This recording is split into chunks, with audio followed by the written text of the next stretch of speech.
আসসালামু আলাইকুম রহমতুল্লাহি ওবরকাতুহু। সম্মানিত দর্শক, হঠাৎ করে রাজনীতিতে আওয়ামী লীগের ফিরে আসা নিয়ে বেশ আলাপ আলোচনা হচ্ছে। ভারতের বিখ্যাত পত্রিকা আনন্দবাজার, সেখানে প্রবাসে থাকা বাংলাদেশের সাবেক প্রধানমন্ত্রী আওয়ামী লীগের সভানেত্রী শেখ হাসিনা একটি সাক্ষাৎকার দিয়েছেন ইন ডিটেইলস, এবং সেই সাক্ষাৎকারে তিনি যে সকল কথা বলেছেন, রাজনৈতিকভাবে তার কোনো কথা আপনি হয়তো তাচ্ছিল্য করতে পারেন, কিন্তু অস্বীকার করতে পারবেন না।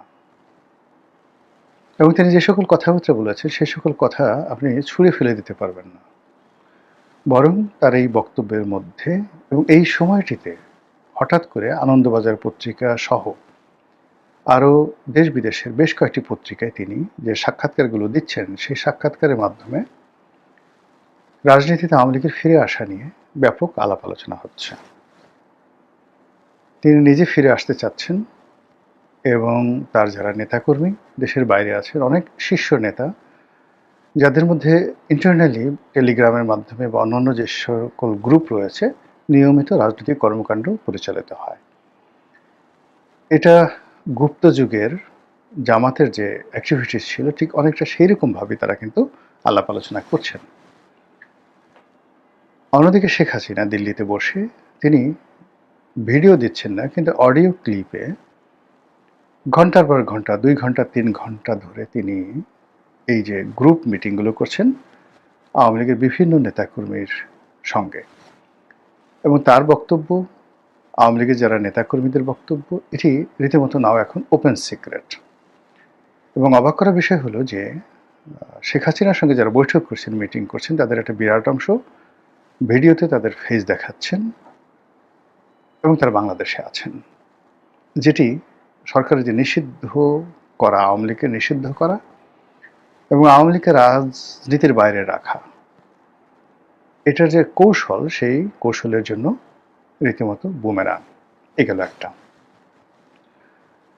অন্যদিকে অত্যন্ত সুকৌশলে, অত্যন্ত সুকৌশলে তারা সেই ৭৯ সনে ৮০ সনে শেখ হাসিনা ফিরে আসার ঠিক ১ বছর আগে যে তৎপরতাগুলো তারা চালিয়েছিল ১৯৮০ এবং ৭৯ সনে, আবার আমি বলছি জিয়াউর রহমানের জামানাতে, তারা বিভিন্ন সীমান্তে যে তৎপরতাগুলো চালিয়েছিল ওই সময়টাতে, যখন শেখ হাসিনা দিল্লিতে এই এবারের মতোই এক্সাইলে ছিলেন, তার প্রেক্ষিতে যে বাংলাদেশে একটা পরিস্থিতি তৈরি হয়, সেই পরিস্থিতি সরকারের জন্য আসলে একটা অস্বস্তিকর ছিল। এই জন্য সরকার আসলে প্রাণান্ত চেষ্টা করছিলেন আওয়ামী লীগকে রিভাইভ করার। আওয়ামী লীগ তো বাকশালের মাধ্যমে নিষিদ্ধ হয়ে গিয়েছিল, তো সেই আওয়ামী লীগকে আবার রিভাইভ করা এবং তাদেরকে রিফাইন্ড ফর্মে আনা। তো জিয়াউর রহমান সাহেব তার সর্বোচ্চ শক্তিমত্তা দিয়ে একটি রিফাইন্ড আওয়ামী লীগ করার জন্য নানাভাবে তিনি চেষ্টা করেছেন। ওই সময়টাতে প্রয়াত মিজানুর রহমান চৌধুরী, তারপর সেই টাঙ্গাইলের আব্দুল মান্নান, আব্দুর রাজ্জাক সাহেব, তুফাইল সাহেব, ডক্টর কামাল হোসেন, এরপর যে নোয়াখালীর যে আব্দুল মালিক উকিল সাহেব, এরপর সেই প্রয়াত রাষ্ট্রপতি জিল্লুর রহমান সাহেব, মানে এই সকল বাঘা বাঘা নেতাদেরকে নিয়ে বিভিন্ন অ্যাঙ্গেলে সরকারি চেষ্টা করেছে আওয়ামী লীগকে দাঁড় করানোর জন্য। কেন? ওই যে সীমান্তে প্রবলেম হচ্ছিল, এবং একই সঙ্গে জাসদ, অন্যদিকে সর্বহারা পার্টি, অন্যদিকে একটার পর একটা মিলিটারিতে কু হচ্ছে, সব মিলিয়ে মোটামুটি সরকার পাগল হয়ে গেছিল যে এটার একটা পলিটিক্যাল সলিউশন দরকার। এবং সেই পলিটিক্যাল সলিউশন যখন হলো, তখন শেখ হাসিনা চলে এলেন বাংলাদেশে। তো জিয়াউর রহমান সাহেবের সঙ্গে তিনি রাজনীতি করতে পারেননি। দুর্ভাগ্যজনক হলেও সত্যি যে তিনি আসার পরপরই খুব দ্রুত জিয়াউর রহমান সাহেব একটা নির্মম হত্যাকাণ্ডের শিকার হন। ফলে জিয়াউর রহমান সাহেবের যে আওয়ামী লীগকে কেন্দ্র করে একটা রাজনৈতিক মাস্টার প্ল্যান ছিল, সেই মাস্টার প্ল্যানটা আমরা আলোর মুখ দেখতে পারিনি। এরপর আর একটা সামরিক শাসন আসে, জিয়াউর রহমান সাহেবের পরিবর্তে এরশাদ আসেন, এবং আলটিমেটলি ৩-৪ বছর একটা খুব খারাপ অবস্থা চলে যায়। দেখেন তো, সেই ১৯৭৯ থেকে বা ১৯৮০ থেকে ১৯৮৪ পর্যন্ত, ৮০, ৮১, ৮২, ৮৩, ৮৪, এই ৪টি বছর বাংলাদেশের রাজনীতিতে যে অবস্থা বিরাজ করেছিল, আপনি একটু সাধারণ একেবারে খুব কমন সেন্স নিয়ে এখন ২০২৬, ২৭, ২৮, ২৯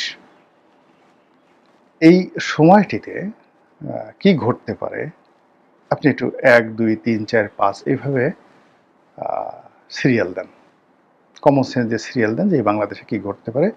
আপনি নিশ্চিত লিখে রাখেন পয়েন্ট 1, 2, 3, তার মধ্যে দেখবেন যে সেই ১৯৭৯ থেকে ১৯৮৪ সন পর্যন্ত এই বাংলাদেশের রাজনীতিতে যা কিছু ঘটেছে, ঠিক সেম ঘটনা আমাদের জাতির উপরে আবার রাক্ষসের মতো এসে চেপে পড়ার মতো শো শো করে আওয়াজ করছে, ঠিক সেম ঘটনা। তো যেটা বলছিলাম যে সেই কারণে যে রাজনীতির যে একটা ভ্যাকিউম, যে ভ্যাকুয়ামটি জিয়া রহমান সাহেব বুঝেছিলেন ৭৯ সনে, এবং সেই ৭৯ সনের যে প্রথম যে পার্লামেন্ট নির্বাচন, তার আগে রাষ্ট্রপতি নির্বাচন, সেই দুটো রাষ্ট্রপতি নির্বাচন বিএনপির জমানাতে হয়েছে। একটি নির্বাচনে ডক্টর কামাল হোসেন আওয়ামী লীগের প্রার্থী ছিলেন, আরেকটি নির্বাচনে কর্নেল M.A. উসমানী ছিলেন। এবং আপনি জানেন যে রিফাইন্ড আওয়ামী লীগের প্রার্থী হিসেবে কর্নেল উসমানীকে আসলে জিয়াউর রহমান সাহেবই দাঁড় করিয়েছিলেন, এবং কর্নেল উসমানী মূলত জিয়াউর রহমান সাহেবের প্রমোটার ছিলেন, just like a papa, papa tiger. তার উপাধি ছিল সেনাবাহিনীতে পাপা টাইগার। তো সেই সময়টা তো জিয়াউর রহমান সাহেব চেষ্টা করেছিলেন যে একটা পলিটিক্যাল সলিউশন হোক, কিন্তু সেই সলিউশনে কর্নেল উসমানীকে দিয়ে, ডক্টর কামালকে দিয়ে, তুফাইল সাহেবকে দিয়ে, আমর সাহেবকে দিয়ে, মানে যারা বাংলাদেশে ছিলেন, এটা হয়নি। অন্যদিকে হেমায়েতুল্লাহ আরঙ্গ, মানে আওয়ামী লীগের যে মিলিট্যান্ট গ্রুপ যারা ছিল, জনাব আব্দুল কাদের সিদ্দিকী থেকে শুরু করে লতিফ সিদ্দিকী যারা ভারতে ছিলেন, ওই সময়টাতে তাদের যে তৎপরতা, এটা সরকারকে অস্থির করে তুলেছিল। এখন আপনি দেখেন আওয়ামী লীগের যত মিলিট্যান্ট গ্রুপ রয়েছে, যুবলীগের যত মিলিট্যান্ট গ্রুপ রয়েছে, যারা অস্ত্র পাওয়ার থেকে শুরু করে যে কোনো অপকর্ম বলেন, সুকর্ম বলেন, আওয়ামী লীগের তারা সবাই এখন এই যে জেলখানা থেকে ইসমাইল হোসেন সম্রাটকে মানে বের করে দেওয়া হয়েছে। এখন সম্রাট কোথায় আছে বলেন তো?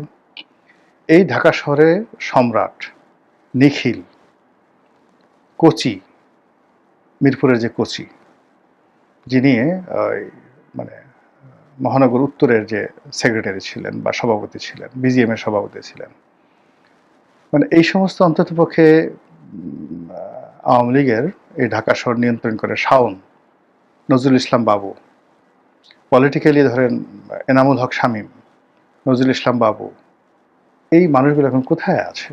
শেখর কোথায় আছে? জাহাঙ্গীর কবির নানক কোথায় আছে? বাহাউদ্দিন নাসিম কোথায় আছে? তারা এই ঢাকা শহরে সে ১৯৮৬-৮৭ সন থেকে পুরো রাজনীতি নিয়ন্ত্রণ করছে, আন্ডারওয়ার্ল্ড নিয়ন্ত্রণ করছে। তাদের হাজার হাজার নেতাকর্মী আছে। এই নেতাকর্মীর মধ্যে কেউ চাপাতি চালাতে পারে, কেউ বন্দুক চালাতে পারে, কেউ অপহরণ করতে পারে, সে কেউ ছ্যাঁচা দিয়ে আপনার ৩২টা দাঁত খুলে ফেলতে পারে, নাকের বদনা ফাটাই ফেলতে পারে, তারা গুলিস্থান থেকে চাঁদা তুলতে পারে, সব কিছু করতে পারে। এই লোকগুলো কোথায় আছে বলেন এখন? আপনি তাদেরকে ডিসম্যাল্টিং করতে পেরেছেন? তাদেরকে জেলখানায় ভরতে পেরেছেন? তাদেরকে নিয়ন্ত্রণ করতে পেরেছেন? তারা মুক্ত বিহঙ্গের মতো উড়ে বেড়াচ্ছে। তাপস কোথায়? পরশ কোথায়? নিক্সন চৌধুরী কোথায়? লিটন চৌধুরী কোথায়? সবাই কিন্তু যার যার অবস্থানে অতীতের যে কোনো সময়ের চেয়ে শক্তিশালী। চট্টগ্রামের রাজনীতিতে যারা যারা আছেন, মানে এখন চট্টগ্রামের রাজনীতিতে যারা আছেন তাদের তুলনায় আওয়ামী লীগের সেটটা চিন্তা করেন। আওয়ামী লীগে আখতারুজ্জামান চৌধুরী বাবু সাহেবের ছেলে জাভেদ, ওই যে দেখেন লন্ডনে, সে লন্ডনের মধ্যে বাংলাদেশে থেকে লন্ডনের মতো জায়গাতে ৮০০ বাড়ি কিনতে পারে। তাকে দেখে আপনার কি মনে হয়? গর্ধপ? এবং সে এখনো যেভাবে বুক ফুলিয়ে সারা দুনিয়া ঘুরে বেড়াচ্ছে, আপনারা কি করতে পারছেন তাকে? শামীম ওসমান কোথায়? শামীম ওসমানের ভাই সেলিম ওসমান কোথায়? শামীম ওসমানের ছেলেরা কোথায়? সেই তুলনায় নারায়ণগঞ্জে যারা যারা আছে তারা কি শামীম ওসমানের পর্যায়ের খেলোয়াড় বলেন তো? আচ্ছা, শামীম ওসমানের বাদ দেন, এখন নারায়ণগঞ্জের পরে আপনি নরসিংদীতে আসেন, আপনি সাভারে আসেন, মুরাজ্জং কোথায়? মুরাজ্জং এখন যে কাজগুলো করতে পারে, সাভারে এখনও সে যেখানে আছে সেখান থেকে মুরাজ্জং যে কাজগুলো করতে পারে, সেটা কি এখন করার মতো বিএনপি জামাতের লোক আছে সাভারে? বলেন তো। চাঁদাবাজি করা একরকম, আর রাজনীতি করা ইজ টোটালি ডিফারেন্ট থিং। এখন কি করছেন, আওয়ামী লীগের যে সমস্ত লোক আবর্জনা, এখন এনামকে ধরেছে, এনাম, ডাক্তার এনাম। এনাম তো সাভারের কিছু না, নাথিং, জিরো। কিন্তু সাভারে ধরেন চেয়ারম্যান ছিল সাইফুল, চেয়ারম্যান থেকে সাথে এমপি হয়েছে। সাইফুল কোথায়? মুরাজ্জং, সাইফুল, এই দুজনই তো পুরো সাভারের যে আন্ডারওয়ার্ল্ড, সেই আন্ডারওয়ার্ল্ডটা তারা নিয়ন্ত্রণ করতে পারে। এরপরে যারা উপজেলা চেয়ারম্যান ছিল, মুরাদের প্রতিদ্বন্দ্বী, সাইফুলের প্রতিদ্বন্দ্বী, সেই পুরো গ্রুপটা তারা কোথায় আছে? তাদের কাউকে গ্রেপ্তার করতে পারছেন? 17 বছর যারা সাভার নিয়ন্ত্রণ করেছে। তো এখন ঢাকার গেটওয়ে, সাভার, মিরপুর, আচ্ছা মিরপুরে যারা নিয়ন্ত্রণ করতো তারা কোথায়? কয়জনকে আপনি ধরতে পেরেছেন বলেন? এরপর গুলশান যারা নিয়ন্ত্রণ করতো তারা কোথায়? সব মানুষগুলো অক্ষত আছে with money, muscle power and with their agency.